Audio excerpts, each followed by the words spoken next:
The story starts more than 2 years ago when court records show police arrested a Bonners Ferry man on an outstanding bench warrant for unfinished community service hours tied to a DUI charge in 2022. That man, who asked not to show his face for fear of retribution, says he turned himself into police. And I saw that the best way to take care of that without getting any more charges was to turn myself into the police department.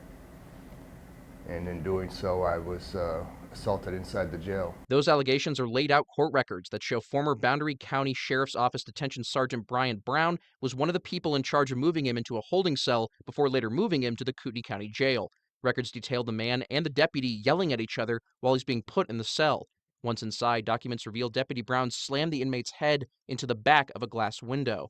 Then, moments later, Deputy Brown allegedly slammed the man's head into a brick wall, picked up his limp body, and threw him to the other side of the cell. I had ended up losing consciousness, and I don't recall anything from the time when I called the police until the time that till the next morning when I was transported. Now, more than 2 years later, the state of Idaho is intending to sue Deputy Bryant for those alleged actions, asking for felony assault charges. The former inmate says he's been contacted to testify on what happened, and investigators are reviewing security camera footage, documents, and statements from fellow law enforcement officials who allegedly saw what happened. He says he doesn't want any other inmates, former or current, to have experienced what he did. I'm scared for other people that it might happen to. I'm scared that if it's not checked, if there's not a checks and balances put in place, that it can happen to more people. And if it can potentially lead to head trauma or even death if things continue that way.